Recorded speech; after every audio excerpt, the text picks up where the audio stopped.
Hey, Harry here. Welcome, 420 MSP community.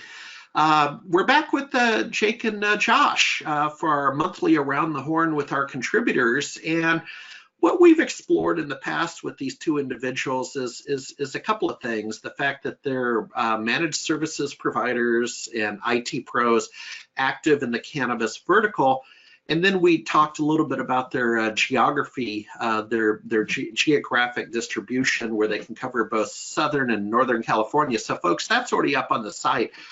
What I want to talk about this month is I bumped into some very interesting research by a firm that just closed out a seed round, and it concerns the stigma around working in cannabis. And I'm going to go ahead and quote a couple of things from their research and then turn it over to you two gentlemen for just an open conversation about your entry into the industry, attitudes, preferences, are you on speaking terms with family members and so on. So here, and I quote, despite employing nearly 300,000 people in the US, cannabis stigma may still be a big issue in the workforce. I would extend that to the vendor community and so on. For some workers in more conservative sectors, expressing their interest in entering the cannabis industry may lead them to be ostracized by colleagues, family, and peers. With that warm introduction, Josh, what's your response to that, Jake, as well? And then tell us your story.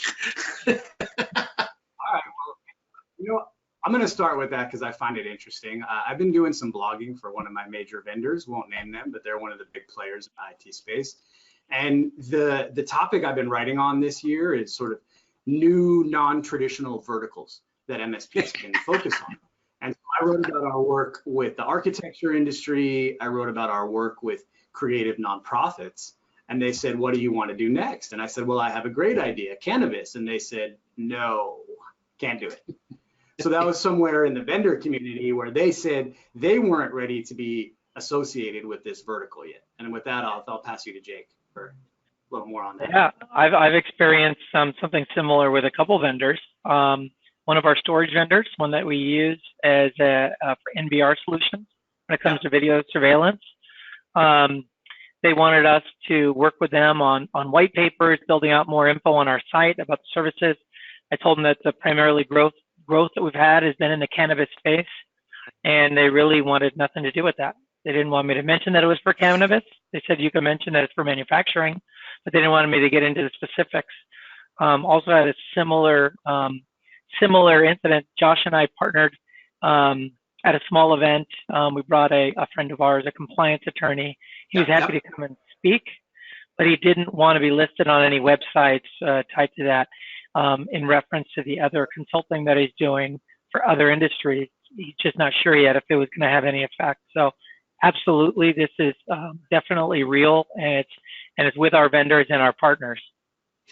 Yeah, let me add a little value from my perspective, what our experience has been in starting, growing, and operating a cannabis technology community.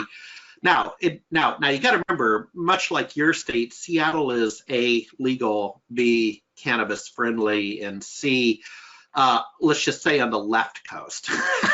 Sure. So, we live in a bubble. I mean, I'm not going to get a lot of pushback in my hometown of Seattle, but what we're seeing is with our approach next week, the leading technology trade association that a lot of us participate in, CompTIA, is having their ChannelCon show. I'm a partner of theirs, so I have a booth, and the intent is to tell the full story. So that would be SMB Nation, Microsoft 365 Nation, and now 420 MSP. And I'll be respectful. CompTIA is arguably, like many trade associations, a little more conservative, right? That's the nature of the beast, and they get involved in political affairs and so on. So what my son and I are doing, and our research shows just in general, but next week we'll have the big reveal, is I ordered a couple medical lab coats. I got the blue aerial stitching. That's going to be done on Friday. So my son and I will be in the booth, is from a medical perspective. And we're seeing, if you have the conversation about palliative care, epilepsy, cancer, AIDS, other things, it's an acceptable conversation because nearly everybody's been impacted by some malady in their family tree that could benefit from the way the palliative care doctor described it to me is in his line of work, the cannabis is really good for anxiety relief, relieving nausea and increasing your appetite, right? So if you keep it in the medical box, it's acceptable. And then that tends to be a CBD conversation. So we're going to keep it there in public. Now, if you go outside of that, in 2 weeks, Seattle has 100,000 people at Hemp Fest, which is a celebration with music. That's the other side of the aisle, gentlemen. I will go. It literally. I'll go for research purposes because they have some really good panels on compliance and government affairs. But you guys get my point that there's a way to present. Josh, you raised your hand. Go ahead, sir. Oh no, I was kind of making a joke about research at HempFest actually, but it's true. You know, it's like, you know, everyone. The funniest thing about cannabis is just that. Even my own sort of quick sarcastic response to the word research. It's like the whole like external community at large. Everyone's still kind of joking about it. Oh, it's cannabis. Oh, it's this. Oh, it's that. Like I told someone I had this meeting at 12 p.m. today, and they said, "Oh, you can be late. It's cannabis." And I just think it's really interesting, right? How like we're in this one particular industry out of everything else that MSPs might focus on that has this whole countercultural, cross-cultural reference full of jokes, right? And then we go to these meetings and people are obviously making, you know, hundreds of millions of dollars on this stuff. And so it's kind of stuck in this little cultural bubble, but you know, is real business. Well, you know, if you go to my Facebook page, I change my nickname every 6 months, and my nickname right now is Risk Forward. So go to Harry Risk Forward Brailsford. I have a little fun with it up on Facebook.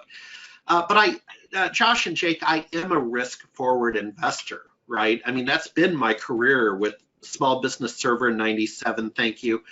And this is all that all over again. And so, you know, yes, you know, you're going to take the jokes, you're going to take a little bit of heat, really good press release that laid that out. And however, I like investing forward. Okay. I like investing forward, and, you know, 1 out of 10 investments work out for me. It's really true, but the one makes up for the other 9, yada, yada, yada. Let me get a couple of thoughts before we close about that. So you're arguably investing forward. You might be taking some giggles, a little bit of family heat. Josh, go first. I mean, what's you're an investor, dude. What's your investor profile in this vertical? The investor profile is, you know, definitely being willing to risk any sort of association with the vertical. Like, I'm not embarrassed. I got my first really, really, really good cold lead off my cannabis industry page on my website yesterday.